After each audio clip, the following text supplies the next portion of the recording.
interesting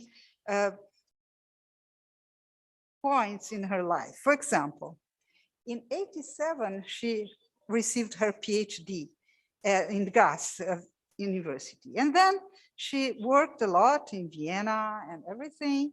And just 10 years later, she was associate professor. What's happening here? Wow, what's this? Oh, what happened? I don't know. What did it? What happened? I think you stopped the screen sharing. Ah, it's a touch screen. You need to be. No, but I think the meeting stopped.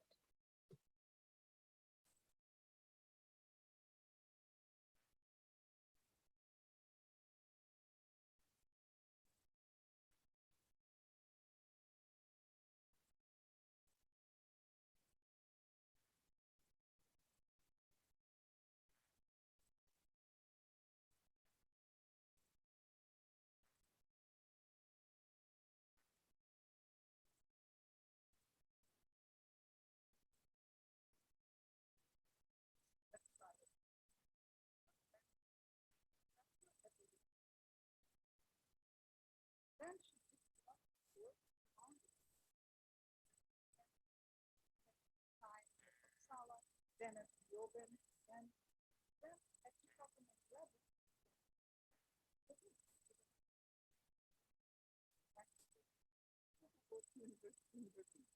And it has a strong collaboration with the Fritz Haber Institute now. And now she's a full professor at the Humboldt-Universität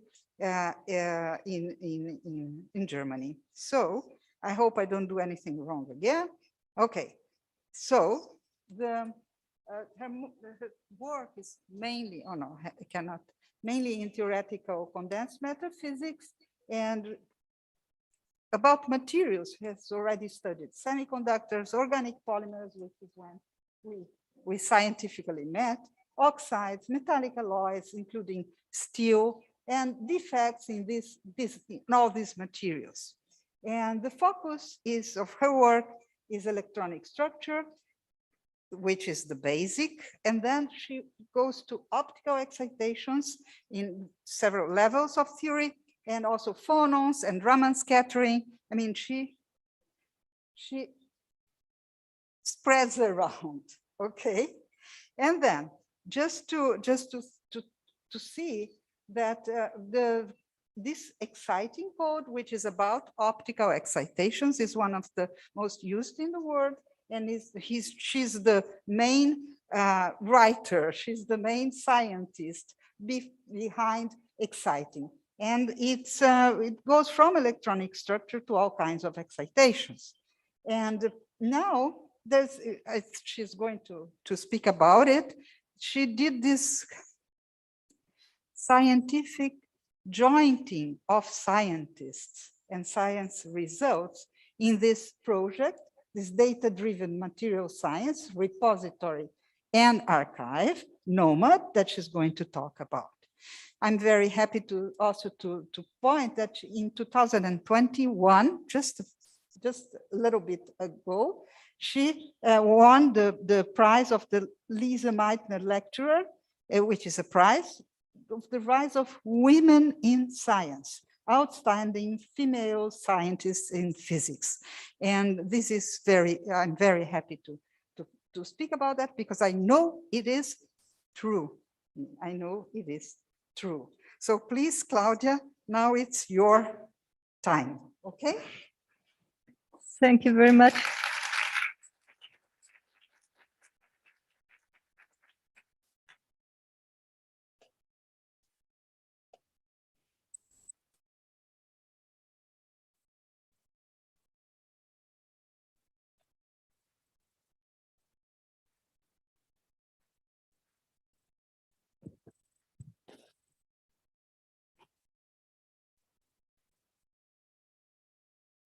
So thank you very much, Marilia, for this very kind introduction. And I'm really happy to be here. So thanks all the organizers for giving me the opportunity to traveling after quite a while. And I'm really happy to enjoy the atmosphere here, to listen to these very great scientific talks from very different people and different communities. Today, as Marilia pointed out, I'm going to talk about a hobby, basically, because it's a training. I'm a theoretical physicist. We're dealing with developing methodology and codes and running different applications. But this data-centric science actually is something that, well, we started 10 years ago, but still it's somehow outside of my genuine research activities, but it complements it. And this is what I actually like to describe today, how we go from our physics today, what we're doing today, and to what could be the future of science, or how the future of science could be complemented by this. So let me start very, very slowly, so to say. I admit that I like stargazing, so I like to look at the stars. You see, these are very beautiful objects in all different colors, red, blue and green and yellow and so on and so forth. But I also like to convince, I always like to convince my people or my colleagues from astrophysics and astronomy that we are exploring a universe that is at least as fascinating as this one, because just look at this, we have our own stars, right? So we have all these very nicely looking let's say stones here and the gemstones, and I think it's exactly bringing ores to essence, like bringing gemstones to Brazil, because they have many more than we have. But anyway, what I wanted to point out, you have to not reach out to the stars here, but we basically have to zoom into the electronic and atomic level in order to understand what the properties of these objects are about. And in that sense, I have brought some material as well, just to stay with this here. This is all aluminum oxide, so it looks very boring, Al2O3, right? But you just exchange 1 out of 1,000 atoms, or even 1 of many thousand atoms, to change completely the properties and the colors in this case. And that's why it's so fascinating to look into this electronic scale and to explore where all these properties arise from. So I've brought a few more materials with me. This is gallium oxide. It's one of the great hopes in future electronics, wide bandgap oxide. Here we have aluminum nitride. I'll get back to this also.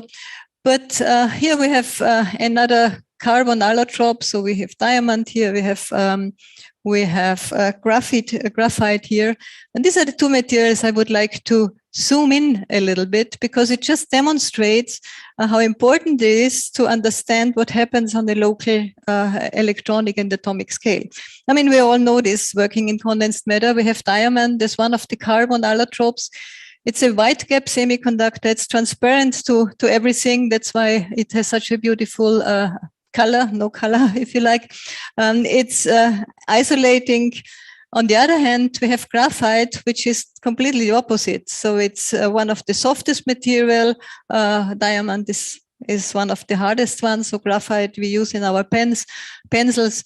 Graphite is metallic, opposite to diamond. So it has completely different properties, but still it's both made of carbon. And in the ideal world, or in the, you would think that the properties should be much more similar, but they are not. So why is this so? Because we have to zoom in, and we understand that diamond has this very regular cubic structure, whereas graphite has this van der Waals bound layered structures, a hexagonal structure. And we all know that we can just peel off a layer of graphite in order to produce graphene.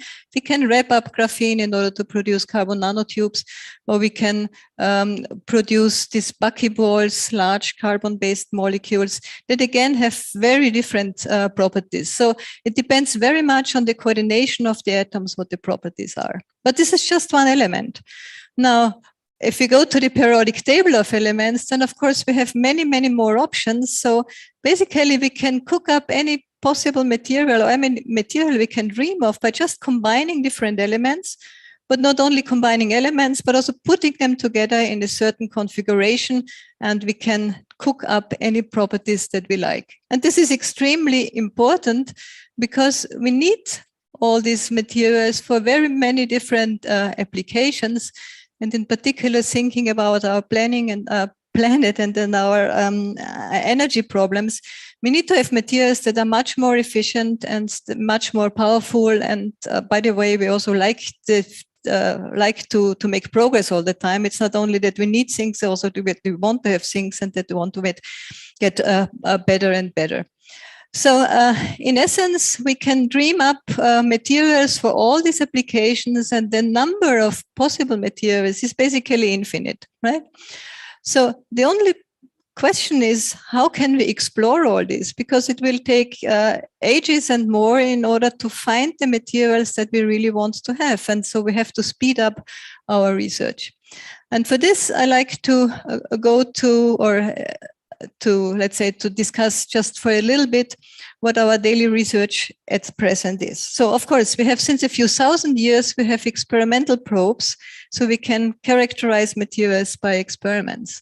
A few hundred years ago, the first laws of classical mechanics and electrodynamics were written up or were cooked up, and we can solve with paper and pen all these different equations. But since a few decades, we can also do what we call computer experiments. And this is considered a third paradigm of research, because somehow it's a different way of thinking, right? So it's not just that we produce or make experiments in the lab. It's not just that we solve equations by paper and pen, but we can cook up any material, and then by computational tools like Monte Carlo simulations or density functional theory and the like, we can numerically solve the problems. And this is much more powerful, because even for the Schrödinger equation, we can solve the hydrogen atom, but we cannot go beyond, right?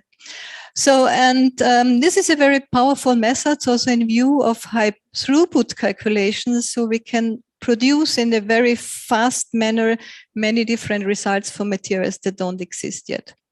However, this is still not enough, and I think there is a lot of progress ahead of us if we consider yet another way of thinking, and this is data-centric research. Actually, it has not been invented for materials, so the first paradigm of research was termed by Jim Gray in a very general matter, but of course it's very, very useful and will be very powerful for materials research.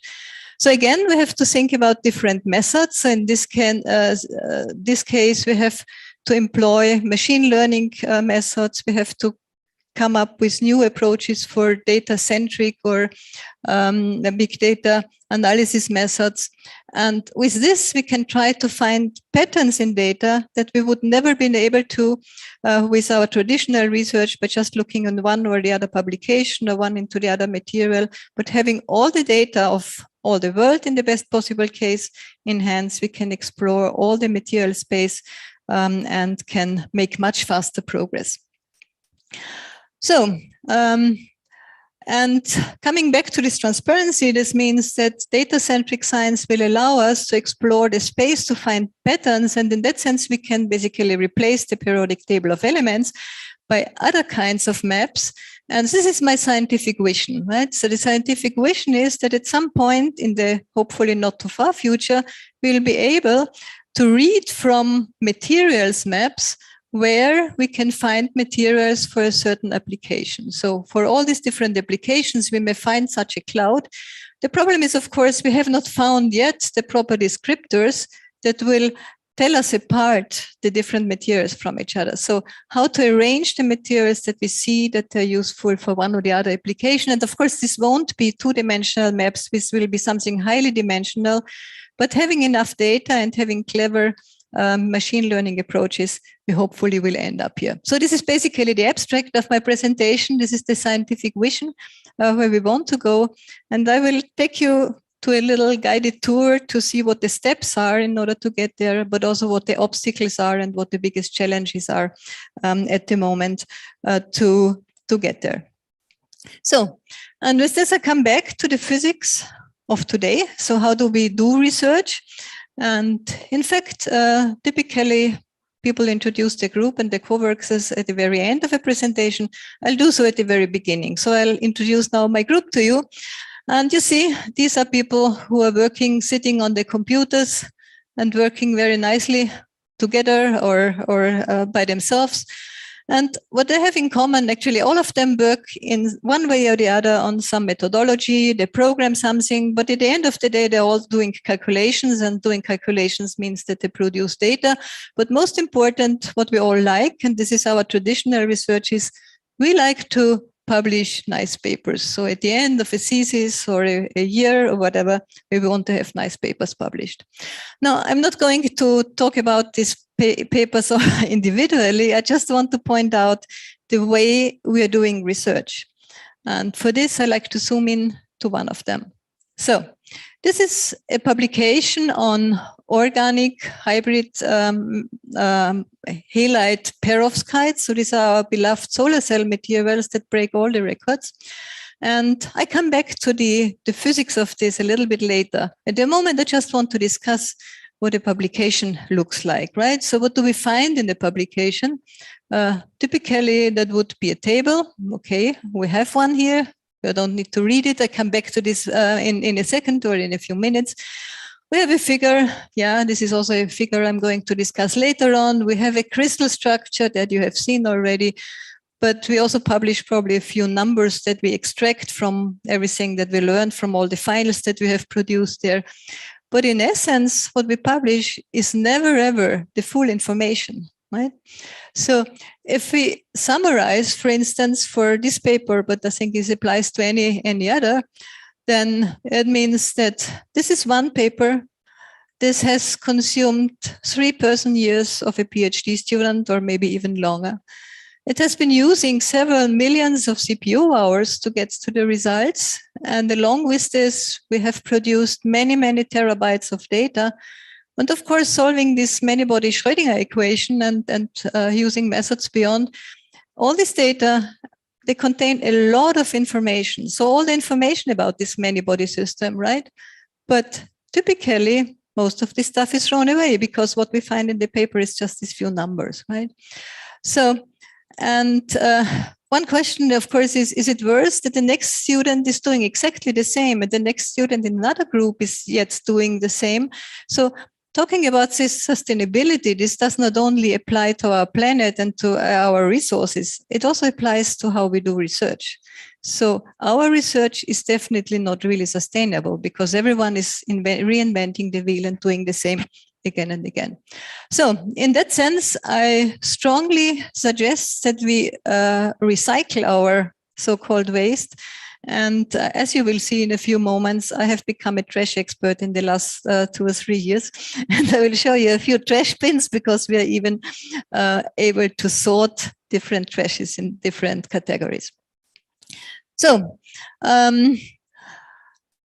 in order to somehow to avoid these losses and to keep the data that we produce, we came up, and I think it's now 10 years ago, to establish a database. And this is what now is known as the NOMAD discovery, or the NOMAD Novel Materials Discovery Laboratory.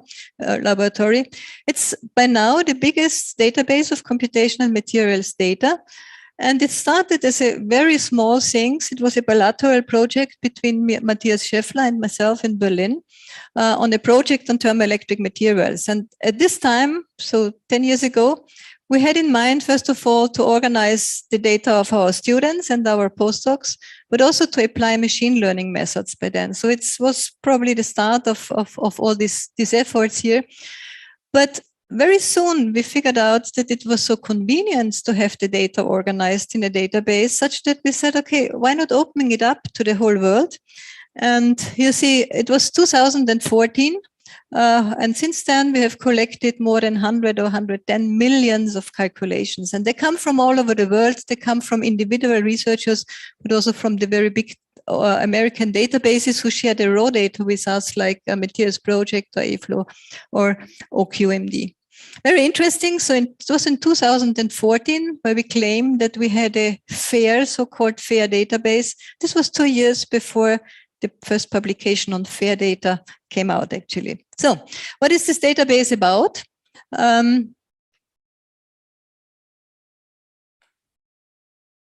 Okay, so here you see we have the raw data. This is the NOMAD repository. This is where people can upload the data. So they are F-findable, it's the F in fair, but they're also accessible because, of course, if you upload data, you can also download data. But for us, it was very important that this data is not only machine readable and accessible, but it's also accessible by non-experts. In that sense, we have implemented what we call an encyclopedia, where we show in a graphical way what the results of all these calculations are. So whatever people have computed all over the world, electronic structure, phonons, whatever, this can be seen in the graphical way. So this is the A in FAIR. The I in FAIR means interoperability. And this is a very critical issue, which I'm going to spend a lot of time later on. But for the time being here, interoperability means that we have to bring together the raw data from very different sources. So by no means 100 million calculations have been produced by one person, by one code, by one methodology, by one set of parameters. So this comes from many, many different codes, calculations, and so on. And in this sense, we had to make the data interoperable in the sense that we bring all of these calculations to the same file formats, to the same units, such that at the end, you can view this data from different sources together. And you can also reuse data. So this is the R in FAIR, in the sense that we provide what we call the Artificial Intelligence Toolkit, which is a set of ready-made tools, data analysis tools, with some examples that show you how you can operate with these tools on the data that you can, for instance, download from the archive here. So let's get back to this transparency. I've seen this already. So in that sense, I think we will be able in the future to complement our recent research with new tools here. But before I continue, I like to bring a guest with me, right? So this guest is Max Planck, and let's see what he tells us, right? So he claims that experiment is the only means of knowledge, and everything else, so theory is poetry. Okay, so this is very great because we like to be poets, or some of us are poets here, right? But I mean, it's right. I mean, we cannot only talk about theoretical data like we have in the NOMAD repository. We also have to include experimental data in order to learn the truth. So in that sense, what we are doing right now, and I'll come to this at the very end, we are adding experimental data and try to make experimental data fair in a big project that's called FAIRMAT that we just started in October in Berlin. So how do we do this? And for this, we need to get back to our trash bins. So we have seen already one of these trash bins, the residual trash, but I have a few more with these color codes, and I like to start here on the very left about synthesis. So for this, I brought this example that you've seen already, this aluminum nitride, right? So first of all, I would like to claim that there is no comprehensive source of information what concerns sample synthesis. So there are books on properties, on materials, but there's nothing that really gives you comprehensive information about synthesis. And the reason is manifold, right? So first of all, this is a very nice crystal, so everyone wants to have it.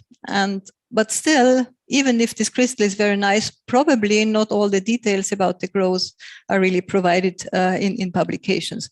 And the reason for this is manifold, as I said already. So one, of course, is if you are the person who grows the best possible crystals in this planet, you would like to keep the secret, perhaps, because then everyone wants your crystals. No, so why should you share the data? That's one thing, and this particularly applies to industry. I mean, it's clear that industry doesn't like to share this data with you, right? But I mean, the other source is that maybe we don't have the full information about why things are working. And many informations are just written down on a piece of paper or exchanged between different people during the coffee break here at the conference, for instance. So basically, not everything can be boiled down or can be written down here. So that's one thing. But even if everything is published, this is still not enough.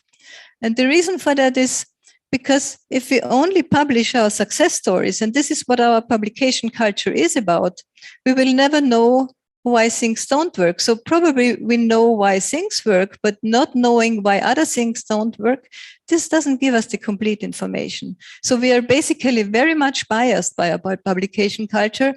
And so, for instance, nobody would ever publish all the secrets behind these samples here. But why are these samples looking like this and not like this?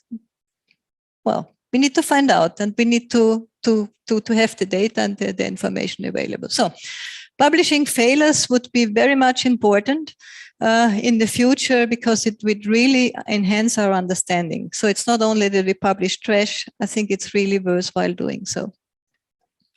So that's one of the trash bins, but now let's go to experiments. And here I like to claim again that metadata, so the information of the data, is extremely important and very often thrown away. So when you measure something, then probably you take down some notes again on a piece of paper, right? Or the same is true if you synthesize a material, or if you build an apparatus. So never ever everything is written down, and then probably you write down things that you throw away immediately. But at the end of the day, so what is our interest? Of course, to publish a paper. So you want to have this paper published with these few numbers and the table inside, but everything else basically goes to the trash again. And I mean, there are many labs now, they keep the data, right? So the big facilities, synchrotron facilities and so on. Also the funding agencies ask us to keep data for 10 years. But what is the worth? What is the value of such data if they are not described, if they're not annotated, and all this metadata are thrown away? So it doesn't make sense to keep data just for the sake of keeping them. I think we need to describe them properly and such to have all this information available. So then let's go to the last trash bin. I call them candidate materials. And for this, I get back to the to the beginning, where I was emphasizing that you can do high throughput calculations, for instance, in order to understand the properties of materials that don't exist yet. Of course, now also high throughput experiments are becoming more and more popular. And in fact, high throughput experiments were done before calculations have been done. Also have to say this, but anyway, so let's talk about high throughput. What does this mean? It means that we want to find materials for a given application. So for instance, for a solar cell, property number 1 of desire would be a band gap of, let's say, 1.2 electron volt. Then the electron masses should be, low, such that they have high mobile electrons. Then the electron hole binding energy should be small. So you can cook up any kind of properties that you desire for your applications. And then we run a lot of either calculations or experiments, and we explore a lot of different materials just to find out whether they go through this funnel or whether they sort it out somewhere because they don't fulfill all these properties. So now let's continue this, and at the end, what we will see. I think probably due to the internet. So at the end, probably we have found 3 materials that fulfill all the criteria, and we may have thousands of other materials that don't fulfill the criteria. So typically we close the lid, right? So we trash them. And what we do then is these 3 materials that fulfill all these criteria, they are very, very precious. So basically we take them to heaven, right? So they are further pursued, they're further investigated by the whole world, and the rest goes to hell. So is this trash? No, of course not, right? So we need to recycle all this, because even if these materials don't fulfill the criteria for being good solar cells, they can be useful for something completely different. So there is no reason for trash them. And so I strongly advocate also here to recycle them, because they can be used for something completely different for a different purpose. So let me sum up. These are the things that we have to keep in mind in order to be sustainable in research. So everything that's not published, but it's worth being kept, different candidate materials that have been explored for the wrong reason, all the a description of experiments in order to understand experimental data that we keep, and everything about synthesis that we have to keep in mind in order to learn, not only from successes, from failures. So with this, I think we can go on. And I mean, having all this data now from synthesis, from experiment, from theory, this is a gold mine, right? So this carries all the information that we need in order to learn from this data. but we just have to somehow to produce gold. And in principle, this is the vision again. This is where we go. And this is how future research could be look like, or could be complemented at least. But I'm let's say, a practical person. So I'm also asking the question, how should we go there? So this is the vision, and I think we can go there. The question is, how exactly? And that's why I want to spend the rest of this presentation asking the question, what are the biggest challenges, what are the bottlenecks, and what we need to do in order to reach our goals. So let me get back to the roots, to my genuine research, and I like to spend a few minutes with talking about theory. Right? So for this, I go back to these solar cell materials. There's, I'd say, they break all the records in performance of solar cells. But I'm asking the question, how well do we really understand them, in particular in terms of theory? And I think if you think about how many high throughput calculations are performed with density functional theory, where people just run calculations, I'm asking the question, how valuable all these results are. Do we really control the data, and do we really control the results that we expose to artificial intelligence tools? So let me show you again kind of a graphical abstract of this. And this is the band gap of this material. Actually, this is not the perovskite material, but it's just lead iodide. So this is a simplified structure of this, so lead iodide.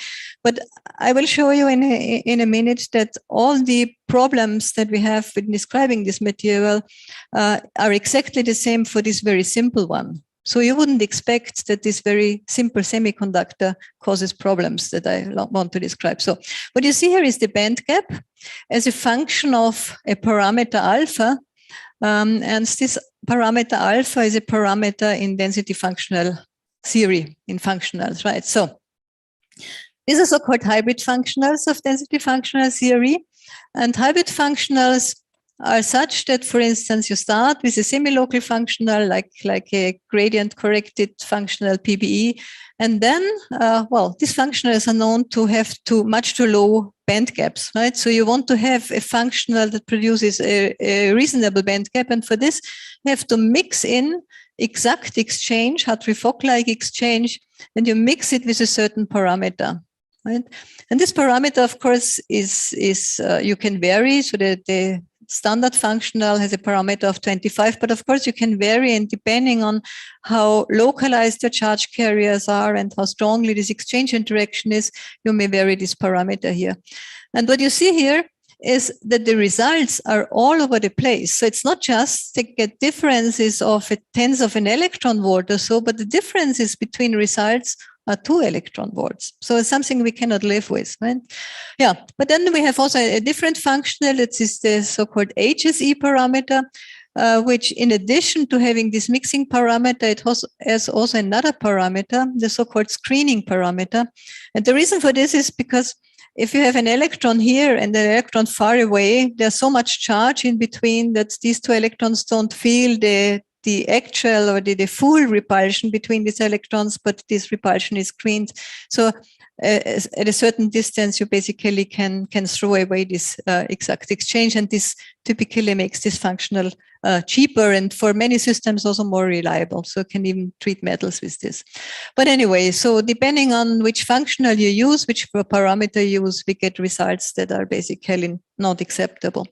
And I'd like to walk you for a few minutes through this table, or through this graph, explaining what's happening here. So first of all, if you don't mix any exact exchange, that means the alpha parameter is 0, then we are back to our beloved semi-local functionals like LDA or GGAs or something like that. But even for this, which are very standard calculations, we have a difference of more than 1 electron volt here. So what happens? Well, we have heavy elements here, lead, right? So spin-orbit coupling is a very crucial object here. And some of the discrepancies, but not all, but some of the discrepancies can simply be explained, but some people publish results with and without spin-orbit coupling, right? So that's one thing. And there you can see from the band structure, so the gray bands are just Vadela-like PBE calculations, and if you include spin-orbit coupling, then the conduction bands are reduced quite a bit, nearly 1 electron volt, and that's why the gap closes dramatically. So, but this also explains somehow that even we say if you ignore this, even with a semi-local functional, you can get very close to the experimental gap, which of course is not the truth, but it's just a coincidence, right? So, but then let's go further, and I like to emphasize here, as promised before, a diode really shares the essence also of this halide perovskite. So here you have the methyl ammonium perovskite. Again, you see this very strong effect of spin-orbit coupling. Here you reduce the system cell, so you replace the methyl ammonium molecule by cesium. So they share basically the same band structure, and they share the same problems. So in that sense, we can very safely go back to this graph here. And now we explore what happens with the exchange parameter. So again, I show you results of PBE and HSE, these two functionals.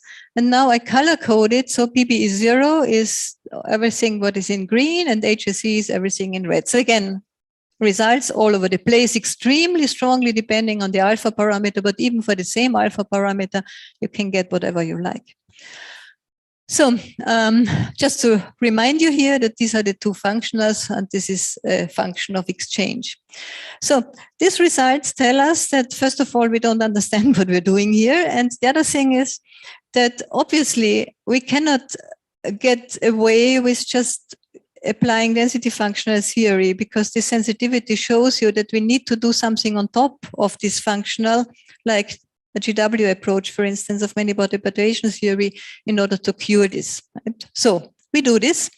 Doing this means that, again, we apply this GW either on top of this or this functional. So in essence, what we do here is we start from these functionals here, this or this, and then we correct the band energies by the so-called self-energy, which includes the screened Coulomb interaction, and then we subtract what we have taken into account already here.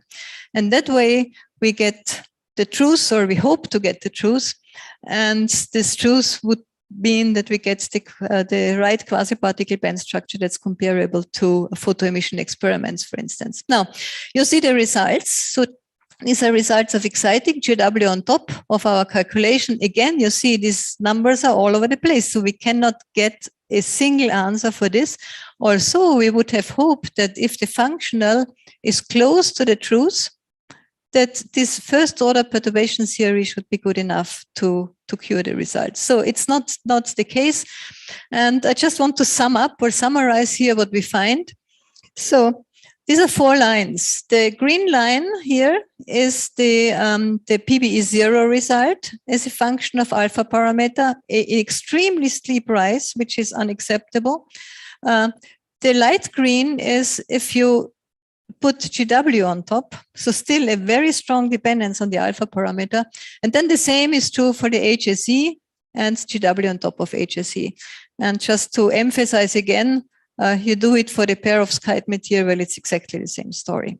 So to wrap up, but also to tell you that the situation is still more complicated, because in HSE we have 2 parameters that we can tune, and the other parameter is this omega parameter. So if this omega is 0, that means you end up with the green line. This is the PBE 0. And then if you increase the omega, and we did it up to 0.11, that's the classical parameter in the HSE functional, then you get the HSE, right? And in between, everything is possible. And there you see, if you want to now read the parameter that you should use from this graph by comparing with experiment, there is no single value because you have 2 parameters to tune. So it's hopeless to get a single answer from that. So, and then you put GW on top. So the situation is getting better. It's getting milder because this increase is less steep than by the functional itself, but still there is no unique solution for that.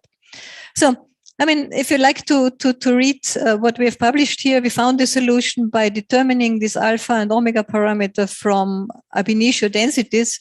But this is not the point I want to make here. I just want to tell that even DFT is such a lovely method that we love so much there are materials that give us really a headache, and we nearly need to control what the results are.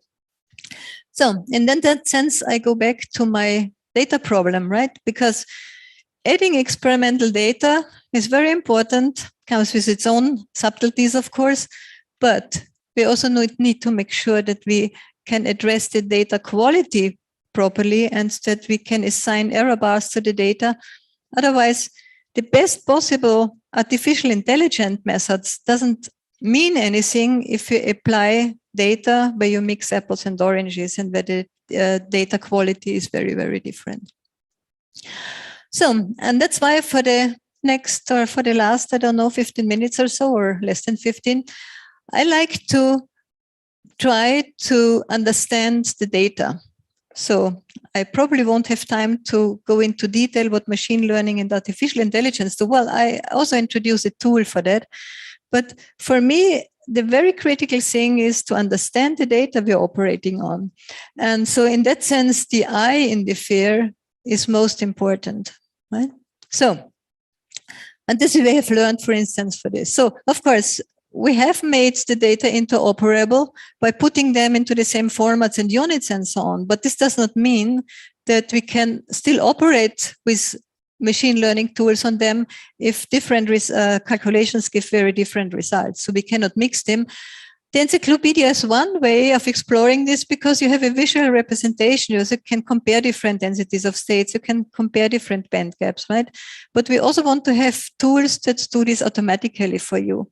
And I like to introduce one of these tools here, which we recently uploaded to the Artificial Intelligence Toolkit. So for this, I would like to make, again, a step a little bit outside, because I will talk in 2 minutes from now about data quality, but at the moment, I would like to address another issue. And this is similarity. I think similarity of materials is something very interesting for us. Why? Think about the solar cells I've just talked about. So the lead iodide and relative materials.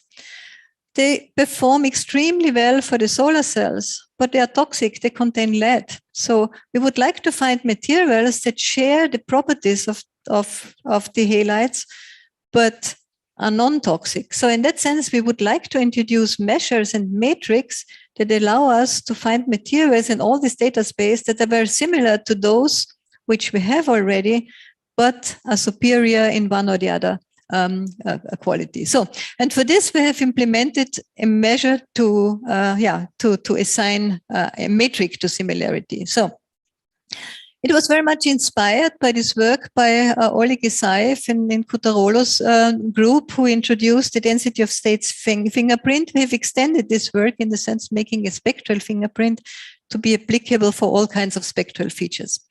So, how does this work? We have a density of states here for whatever material. Then we can divide this energy interval into subintervals here. And in each of the subintervals that may have different spacing, depending on where you would like to put the focus on, we integrate the density of states, and then we get a number, and this number is assigned to this interval. And in this way, by let's say using different weights for different regions, and this is where we go beyond what was originally proposed, we get a fingerprint of the density of states. Right? So now what needs to be done is that we define a metric that allows us to measure the difference between different results. So, and for this, we use the so-called Tanimoto Coefficient. So in essence, it's basically, it measures the overlap between different spectra. So it goes from 0 to 1. 0 means they don't have any overlap, they're completely different, and 1 means they're identical. So, and that way we can find or search for materials that are similar to others. And I like to exemplify this with something simple. This is just gallium arsenide. And we have explored the NOMAD database, 280,000 materials in order to find things that are similar to that. So what do we find? We find gallium phosphide with a similarity coefficient of 0.83, where you see the difference comes from the conduction band, but everything else is very, very similar. Now, I mean, many of you may be semiconductor physicists and you would say, now you're crazy, we know this, right? You just look up the periodic table and we know what we can expect. Maybe, but I don't know, you wouldn't have expected that this material has the same density of states, right? So here, the similarity coefficient is a little bit lower because now we have also differences in this lower valence band region. But if you're just interested in these valence bands close to the band edge, they are performing extremely similar, basically the same, right? Now we can explore all our data space. For instance, we compare metals. So would you expect that gold and cobalt iron are similar to each other? Probably not. So the similarity coefficient is not that great. But if you're interested in spin physics, you see that the majority spin is extremely similar, right? And the minority spin is very different. So we can think of applications, whatever you want. But now let me go back and use this exactly same idea to measure differences between different results in order to assess data quality and to measure the impact of various things, of methodology, of whatever, right?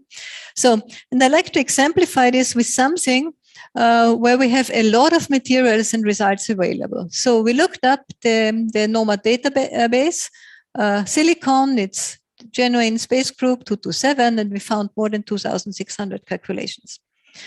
Now, in the best possible world, we would have 2,625 identical results if you compute it for the same volume, right, for the same geometry. Let's see what we get, right? So this is the distribution. So many different codes have been used. So we really can assess what we find here. I picked out two examples. One, these are handpicked, right? So one is where we use the same code with exactly the same computational parameters. So we know that they should give the same if the method would give you the same. However, different methods, so local density approximation and GW. We know that GW opens the band gap. So again, you would say, are you crazy? We know this, right? So you go from the gold to the green line and you open up the band gap. But the nice thing is that we have a automatized tool that does this, and it even can assign a number to this. It can measure what the impact of this method is, right? So in that sense, we can go to several methods and then see how different are they performing in terms of the electron density of states.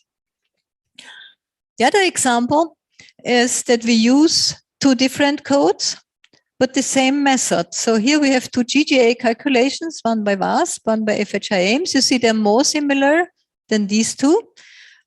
Should be identical. In fact, they're not. So there may be computational parameters that are different, but you also can say, okay, well, one is an all-electron full potential calculations, the other employs a pseudopotential. So maybe we can measure the impact of a pseudopotential on a result. So, and so on and so forth. And we can really use this idea now for exploring a lot of things. So, for instance, we've scanned the NOMAD repository for calculations, again, where we have a number of calculations, and we found, for instance, 800 calculations for aluminum. Now, what you see here is the so-called similarity matrix. So we compare the similarity, the Tanimoto coefficients of all pairs of calculations. So we go from 0 to 800, 0 to 800, and then we can see, of course, the diagonal is all, the values are 1 because they're identical. In principle, we should all only use the upper half here, but you can read from the color code how similar these calculations are. Now, out of this 800, we have a 300 or so FHI-Ames LDA, 300 FHI-Ames GGA, and another 200 something VASP calculations GGA. Now, you can argue, no, all the FHI-Ames calculations are very similar to each other. You have darker color here. That's why the other calculations are not too similar. I don't care at the moment. I just want to point out now, of course, having so many calculations, we can sort them according to whatever parameter we like. And here we sort them, for instance, with respect to the number of K points that have been used in order to produce these densities of states. Now, we see here in this upper corner, we have an outlier. These are calculations that are completely dissimilar to everything else. And this basically tells you that 1 K point is not enough to run the density of states calculation, of course. Huh? But then what is probably more interesting here is that at a certain level, you see that all these calculations show very high similarity. And these are calculations carried out with 300 K points and calculations carried out with 2000 K points.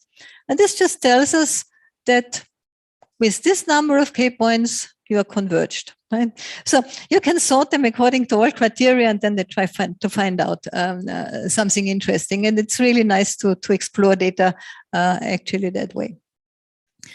Now, in my second last example, I like to bring up something new because we were talking about machine learning, and we now can use this metric to combine it with unsupervised learning. And the unsupervised learning method here is a clustering method, so the clustering algorithm. And we have explored here the CT2B, so it's a computational materials database on two-dimensional materials. So we try to find clusters where that contain materials that are very similar to each other, so above a threshold of 0.75, right? And I'd like to show you one example. So then you find a number of clusters with a number of materials here. So the example is the following. We have found a cluster with 5 different materials. You see from the density of states, they're very similar to each other. Here you see the materials. But let me show you now how these materials look like. No? So it's not something that we handpicked, it's something that has been found by this algorithm, but you see they have the same crystal structure, so they're all TMDCs, transition metal dechalcogenides, 2-layered materials. And you also see that all of them have 8 selenium atoms, they have titanium atoms, and some of them are replaced by hafniums and others are placed by zirconium. And now if you look again in the periodic table, you see they're on top of each other. So the reason for the similarity is that we have isoelectronic substitutions. So, but probably this is a boring example because this is something we would expect, right? However, we also find something much less boring because they are outliers. So here you find a cluster with 2 materials. They neither share the crystal structure nor any atomic species, but they're still very, very similar to each other. And this is the nice thing because we really want to explore new things that we couldn't know and we couldn't anticipate from our daily research. Now, the very last thing is we can now apply this also to experiment. Here you see something which is optical spectra of silver. And you would expect in the ideal world, again, all the spectra are exactly the same because it's a very simple material. And yeah, but you see the peak positions are electron volts far from each other. The intensity is completely different. And so I really want to point out that experimental data are probably even much more challenging than theoretical ones. So we have uncertainty in this data, and uncertainty of this data definitely comes from the sample quality. That's one thing why sample synthesis is so important.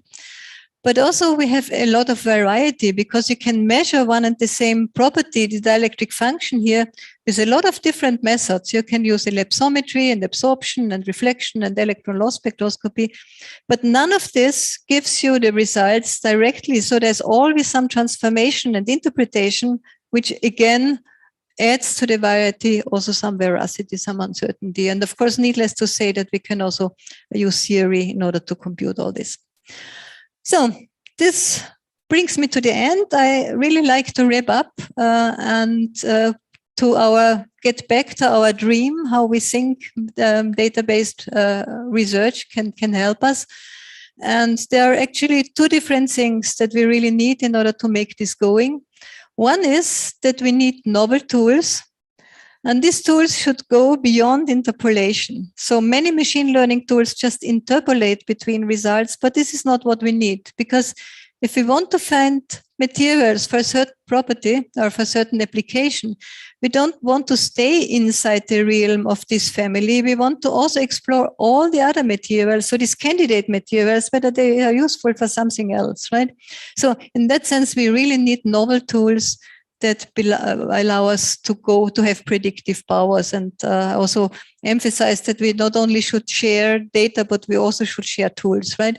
And the other thing is that we need the right data, because we want to find the outliers, we want to find something exceptional.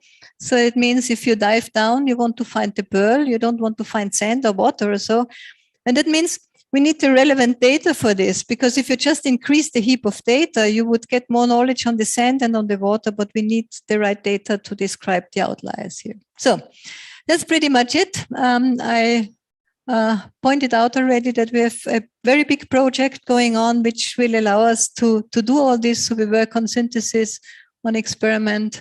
We will further enlarge the theoretical methodology. We build an infrastructure with a lot of use case demonstrators involved. We reach out to all of you, to the society, and we have built in Berlin a big data hub of about 30 scientists working together on this. And how we are going to do this this paper will appear in Nature 28th of April, where we describe the procedure, how we're going to do this. And with this, I very much like to thank you for your attention.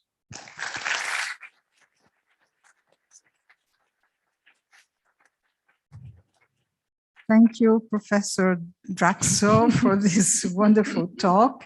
And it's a new way of doing things. So this is very important for us, because we are in the new century. So we have to think in a new way.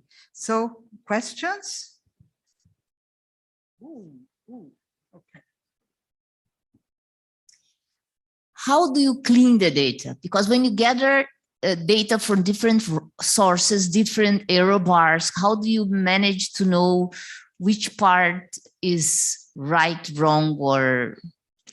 We don't clean data. We don't tell anyone you're doing something wrong, because, I mean, as long as we stay with theory, I think that the situation is very simple, because we ask for input and output files. So whenever you have the input file, you know what the output is. So we know the input, we know the output, we know the code version. And so you can redo all the calculations, and every calculation is valid in this sense. I mean, for some calculations, you need higher accuracy than for others. So if you just want to compute, let's say, a total energy, then you probably don't need a very high cutoff for your K-points or whatever.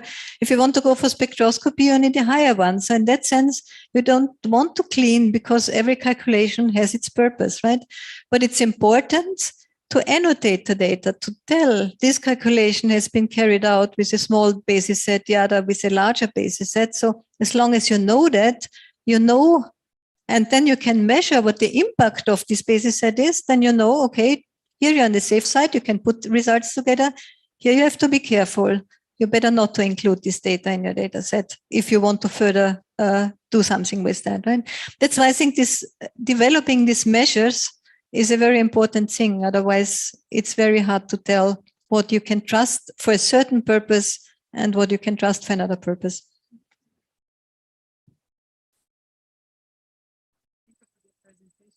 Nice and very interesting. When you perform a quantum calculation, in general, you have a very small output file. But if you perform molecular dynamics or other kind of simulation, in general, you have gigabytes of data. So how do you manage to have such a large resource of hard disk to put all these things from the entire world together? Because do you have limitations of trajectories, or you do not accept trajectories from molecular dynamics? I mean, the two things. So far, the NOMAD database is all in one location, right? We expect it to have, let's say, after the first year, 0.5 petabyte of data and 5,000 data set.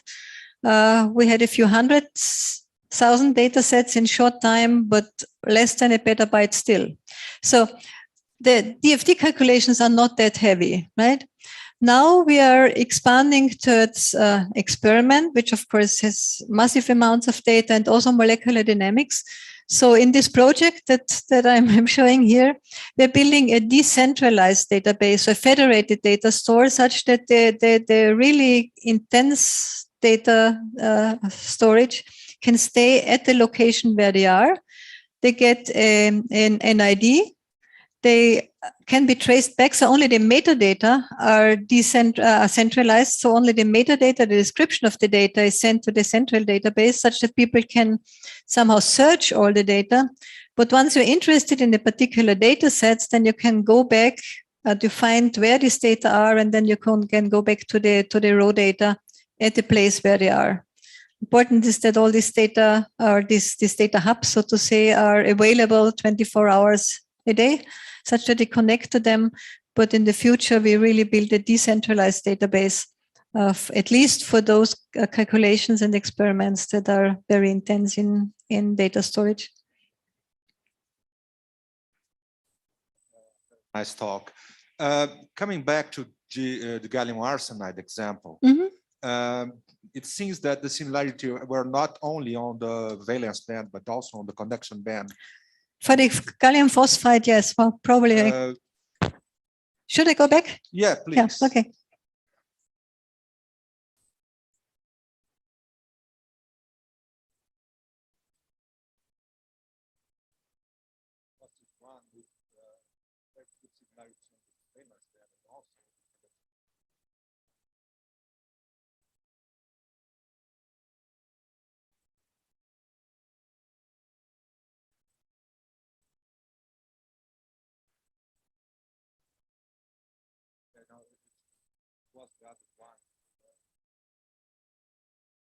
Oops.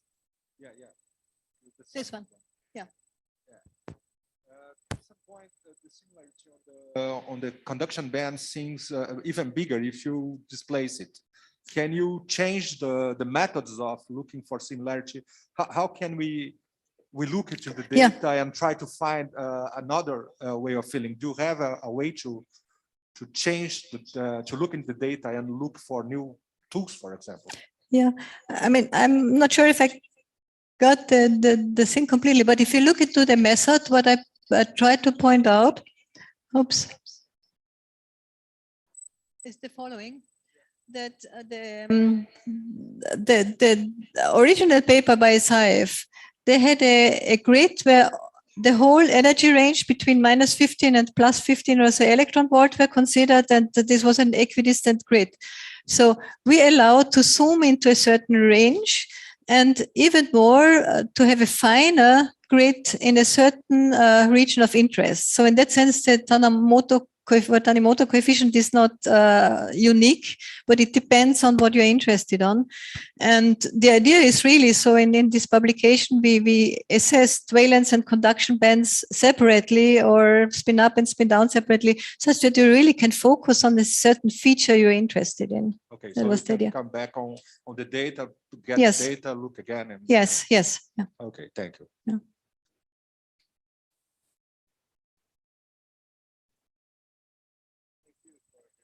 Very nice talk, Claudia. So, well, I started this question earlier for you, but I would like to know your opinion on so there was this paper in Science a few years ago talking about reproducibility of DFT calculations for solids. And the conclusion of that paper was that the differences among different calculations were similar to experiment. So now you show with a lot of data that actually it's not the case. So could you comment on that? Yeah.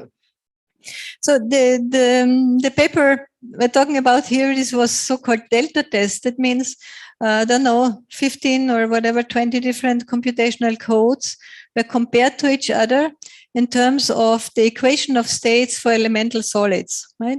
So, and first of all, it took, I think, 3 or 4 or 5 years of massaging the codes and the pseudopotential in order to get there. So this was a real boost, improving the codes in order to get where all electron results are, right? So it was very valuable. Also finding out that at the end, I think the top 15 codes agreed within 0.5 millielectron volt per atom. So this is basically nothing. However, first of all, the equation of state is something which is a very forgiving quantity, because it only probes total energies, and not only total energies, only total energy differences, which is really an easy problem to solve. And it was only done for elemental solids, so the simplest possible materials.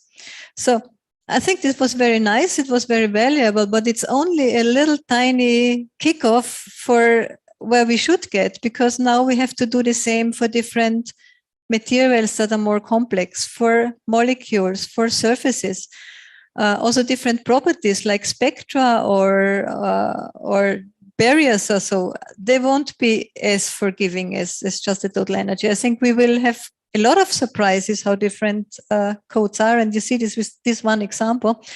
But I think it was a good start, but we need to do much more. And yeah, also we need benchmarks. So we try, I mean, exciting is a very nice code. It's not the fastest by far, not because it's an all electron, very precise code, but it helps us, for instance, to produce benchmark results. And this is where we see our aim, what we can produce and what we can contribute to the community. I have a question. Okay. No, go ahead then. Go ahead. Você também tem uma, depois tá bom. Primeiro essa.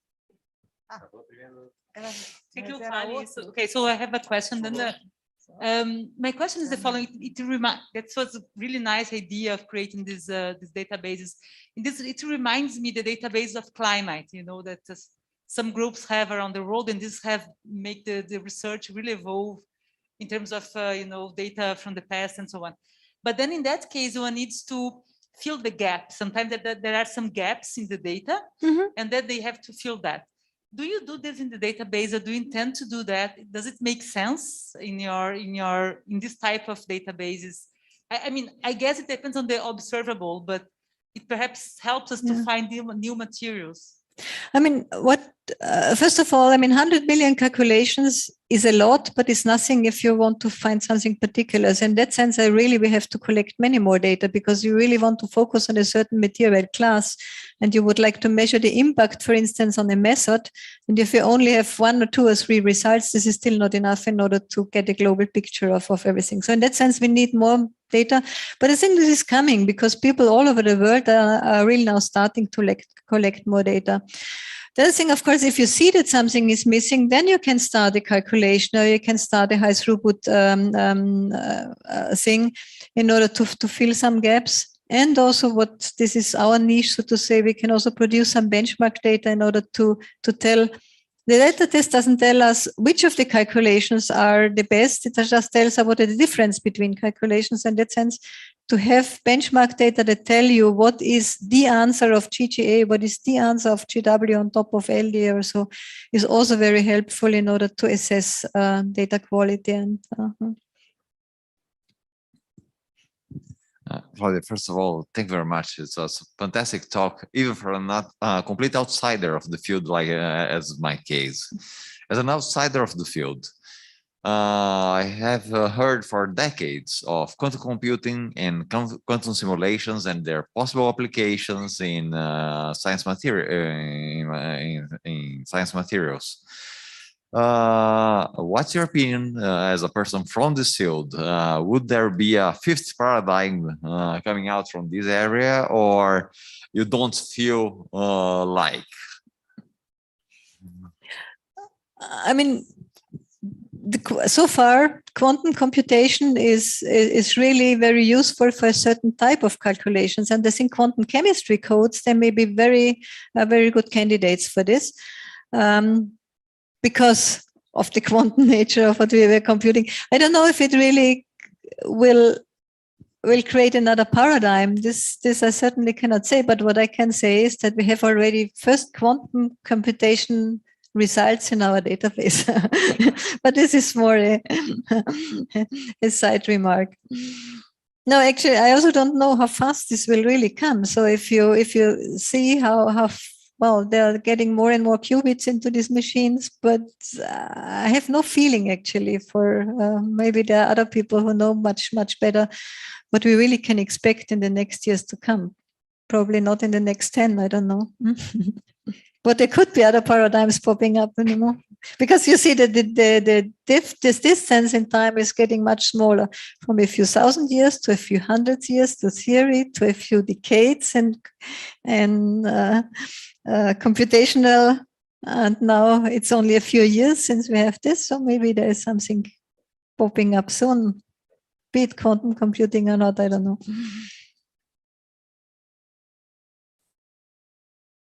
Any other questions? Okay, so No, okay. Oh, thank you very much for the talk. Just a curiosity, I mean, would you consider for the future some sort of sorting of the data that is incorporated to the database? Like we already have 10,000 calculations for that system. I mean, who needs another one? It's not, leave it out, or the more the better for the more calculations, the better for the database for life. I mean, I don't know what you mean with sorting. I think the more the better, because first of all, you have seen the spread of data for the same material. So I think it's always good to have the best possible data at the end. And I think calculations are getting better. So I think for the simple materials, we can converge to this right now. But for the very complex ones, it may be that in the future we can do better, also with better methods, because there are new methods coming up, right? So if, don't know, quantum Monte Carlo calculations are becoming very efficient for big systems, maybe this is the future, or we have new functionals and new approaches. I think there will always be a growth, a useful growth.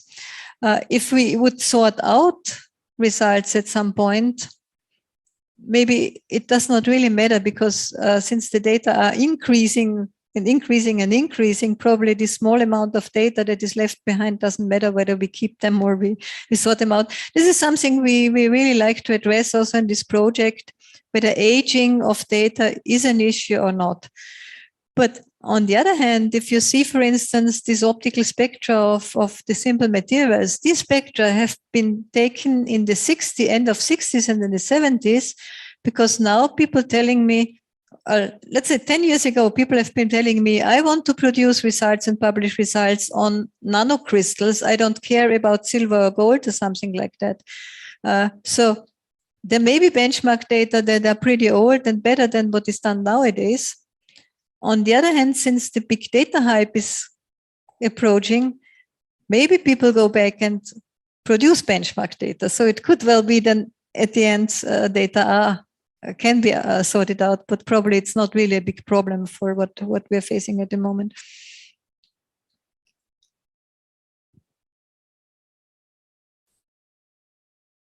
Thank you for that. Just a very quick question about the tools. You said that, I mean, you need people developing tools. Which are, I mean, what are these tools? I mean, I mentioned this artificial intelligence toolkit, right? So we have there, let's say, this is my own type of research tools, for instance, using compressed sensing for finding descriptors that describe a property best or so.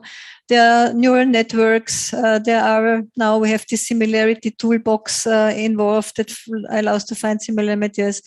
There are tools that are for classification, that separates different types of materials, insulators from metals, and so there are many different whatever machine learning tools, and everyone actually is welcome to provide tools. If you have developed something, you can provide it with an example, and then you can also get a DOI for this tool, and then this tool is getting used by the community. So it's kind of a collective effort also of the community for putting together these tools that are useful for exploring data in one or the other way.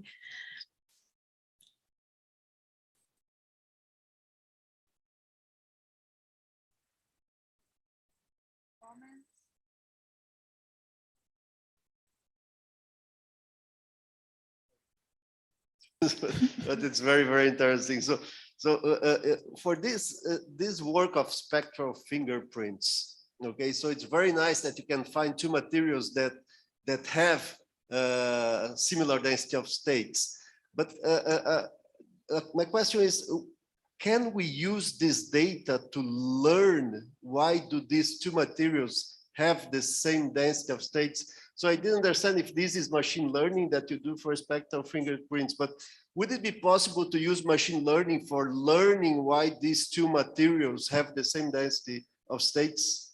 Yes, of course. I mean, what I've shown here, and this is, well, a strong focus at the moment, I want to understand the data, right? Because machine learning, there are many people doing this. We also do it, but for me, it's so important to understand what is behind the data. So in that sense, I showed you this example with these clusters. So why are they similar? Because they have the same crystal structure, right? Then you can compare these different properties.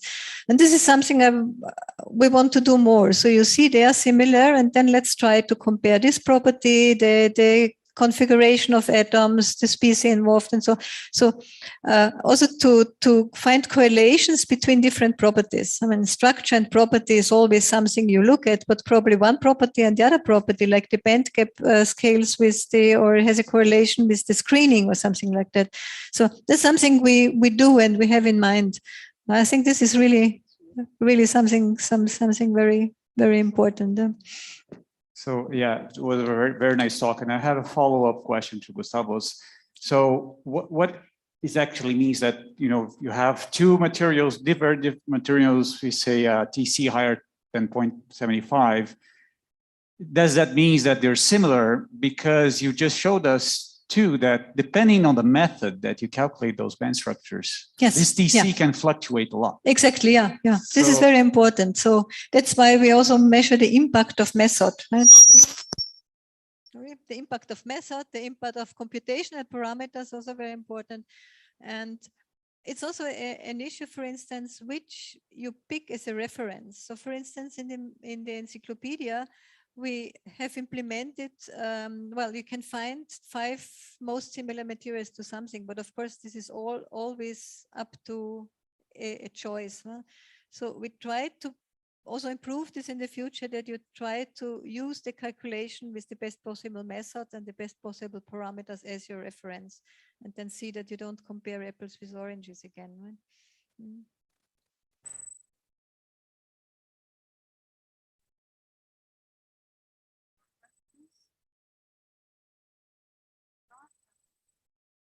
Thank you.